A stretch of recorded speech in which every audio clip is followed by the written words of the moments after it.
Okay, welcome back to another episode of Euzoia. And this week we're going to be covering commute. And Christoph, anything you changed since last week? Well, I was on holiday last week, so I think I'm still working on this idea of effortless action. We had this, I forgot, like one of the last posts, where the idea is you just don't force things that much, but just like do things that seem easy. I read that the Chinese text that was in the background of this over the holidays. I can't think I learned a lot from it, I can't say, but it's like good inspiration to always see like how could this day have been like easier, or like how could I, like, where did I stress unnecessarily?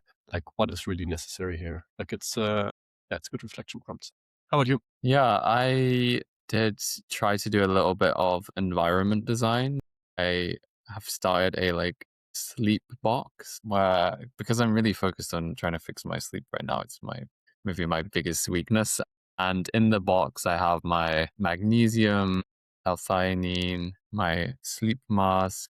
This is a lot of stuff at this point. My earplugs, my nose thing for sleeping. So my Kindle, that's another one. So I stopped using my phone too. So I've tried to put that all by my bed so that it encourages me to use it all, because sometimes I don't use it. So, so far so good. And I'm thinking Actually, I of other also did ways. something in the environment design. Put my stand for my notes for my violin up again, because like, I don't know, we hosted some people, I put it away, I forgot about it. And then I also stopped playing. So I put it there, and I started actually tracking if I play violin on the Euzoia app. So I like a few different things to put together to hopefully motivate myself more. Amazing. And yeah, maybe you can introduce the commute topic and tell us more about how important it is to have a short commute, I'm assuming. Yeah, I'm not gonna advertise for long commutes. That's for sure. I think I have a bit of a personal, how do you say this? Like, not hatred, but Peeve? vendetta with commute. I don't know. Like I had periods in my life where I had to commute a lot. Like I used to work in consulting, where basically I had to fly somewhere every Monday morning and kind of fly back every Thursday evening. And like, except like, of course, this is bad for the environment, but this is like even worse for your sleep, right? Like you basically like start your day on a down already. Yeah, then my last job, I also like commuted one way, like 40 or sometimes even 50 minutes, and it just seemed like so unnecessary. So I did some research on commute, and let's unpack together what the trade-offs are and how to make it better. Maybe the first thing is, if you commute more than 1 hour every day, your risk of depression is going up by like 20%, your BMI is likely higher, like all the good stuff. And if you commute more than 1.5 hours per day, like your risk of divorce increases by 40%. Like these are like not numbers to ignore. Yeah. And of course, the reason for this is that like the time that you use for commute, you can't use for something else, right? Like your day is 24 hours. We had a few revolutions where we got rid of like unnecessary time waste. Like one was introducing the washing machine, and like all of a sudden, we didn't have to spend like 2 hours a day washing stuff, and like plumbing, so you like didn't have to get like water from places. But I feel like commute is like still one of these things that kind of stayed or even got worse, right? Where most people who work right now just like waste at least an hour every day, and that just is time you can put to something else, like sleep or your relationship or recreation or exercise or all those things. And one thing to kind of try to visualize is like there's like different ways to calculate the value of your time, right? Like one way is thinking about like, okay, like how much would people have to pay me so I stand in a line doing nothing for an hour? Like right now, I would give you the money. Like, how much would you want to have, right? Or like, how much would I want to be able to like work an extra hour at my job? Or like, how much would I be willing to pay to have a cleaner or something like this? Let's say the value that comes out of this is kind of $50 or something, right?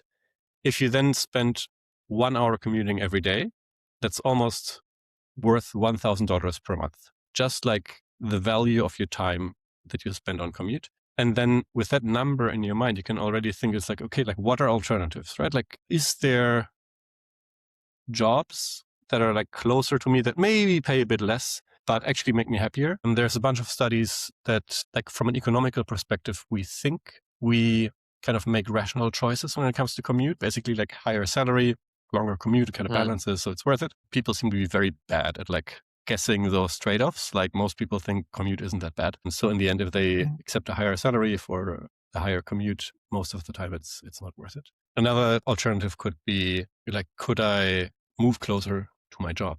Right? Like during my PhD, I just got like a house very close to my lab because I was like, I'm just going to spend all my time there anyway. Like, what's the point in like pretending something else? And the trade-off is, of course, like if it then means it takes longer to like visit your friends, or it takes longer to do like go to the gym or other activities, then that's of course not worth it. Right? But yeah, I think that kind of rounds up one section of this. Right? Like, try to figure out how much kind of virtual money do you spend on commute, and like what kind of alternatives do you actually have. Right? If you don't have any alternatives, like that's just the way it is, right? But it's at least worthwhile once to think about like, could I somehow commute less?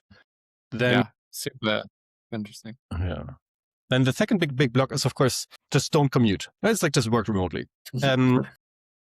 This might have sounded like a hard thing to do back in the days, but now with COVID, I think most companies are used to remote. So then it's more a question of like, can I somehow do more remote or commute less days? And even before COVID, there was this, I don't know if did you ever read the 4-Hour Work Week by Tim Ferriss? I did. It was actually a very formative book for me. I think I read it when I was like 17 or 18. Yeah, I think I stumbled up in it way too late.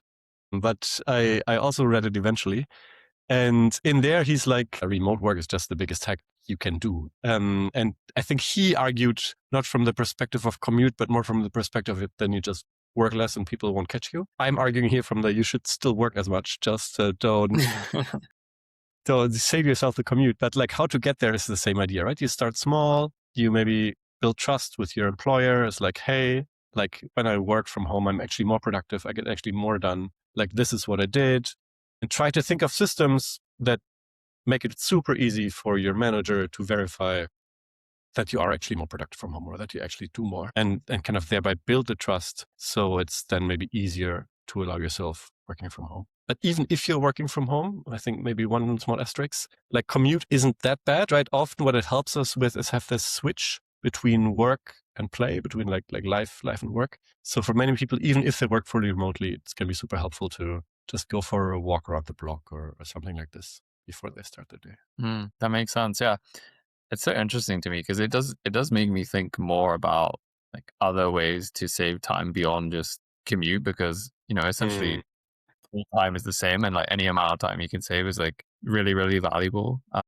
So I wonder if there's, like other ways to audit your time and like find, places where you're wasting a lot of time, or, where you could save time on like chores or things like this. And like, I suspect with AI, we'll be able to do these sorts of audits a lot easier. And like, I'm sure there's like hundreds of ways that I'm like, wasting time in my day that could be used more productively. Yeah.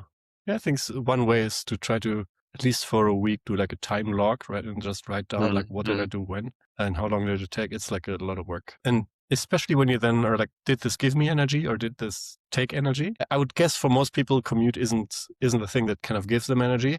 Whereas some other thing that you're doing that's like not very productive, like, I don't know, like watch a good show on Netflix is like, yeah, I would prefer over commute. No, at least you can relax and yeah. Actually, two things that come to my mind. One is like, changing my commute into biking has made it like actively enjoyable and therefore like less of a drag. And two, actually using like voice typing has really saved me a lot of time writing really long messages to people and like whatever else. And like, both these things also kind of improve the quality of what you're doing. Like now when I message people, I say so much more because like I'm just voice typing it rather than like getting annoyed that I'm having to like, twiddle my thumbs and whatever. So yeah, there's some interesting like kind of hacks around time and like these sorts of things. That's true. Yeah. Actually, like that's also part of the last section of this commute thing is like, okay, like you can rethink how long you want to commute and if there's like any kind of trade-offs, but this is like hard to do, right? You're not going to change your job because you read a Substack post. Then you can try to work more remotely, but like for some, that's also just not possible. Like if you are a doctor, like try doing some operations remotely. So the last thing of course, like how can you make your commute better, right? Like the first is, if possible, just use a bike. Like combine it with exercise. I think both of us do it. Both of us are also just lucky to live in a city where we can do that, right? It's not always the case. That's true. But I've also have friends who do much longer commutes just with a race bike and then take a shower at work. If that's not the case, like maybe think about getting an e-bike that also allows you to like commute much longer distances without like breaking into massive sweats.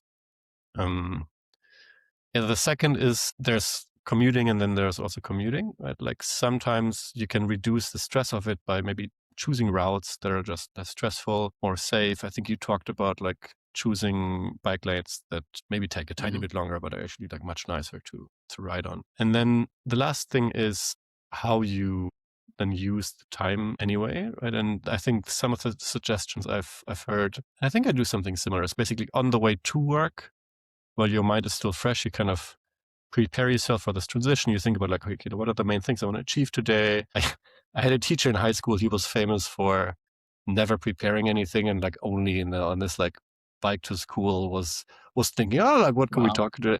Don't recommend this, but basically this idea of already getting your mind up to speed, right? And then like not being super stressed when you arrive, and reversely on the way back, try to like tune out. Maybe like write down some last thoughts that are still in your brain, but like listen to a podcast, listen to some music, maybe think about like what do you want to cook at home, like use it as transition periods so you don't end up thinking about work when you're home or thinking about home when you're at work. I love it. Yeah, that's a nice like positive spin. Yeah. Any final words on commute, or otherwise I think we can wrap it up. No, I think that's it. I think what I would encourage everybody to do is just like takes like 2 minutes. Like do the math once, like how many hours do I spend on commute every month? How does this translate to money? And like, is that money well spent? I think do that. And from there, everything else probably will emerge. Amazing. Great. Well, thanks so much for listening, everyone. And Christoph, do we have a topic for next week already? We might. I think it's between 2 different ones. So it's we'll have to do some discussion, and then it's going to be a surprise topic for next week. Okay, mystery topic for next week. Okay, thank you so much for listening, everyone, and I will see you all next week as well. Bye-bye. Bye.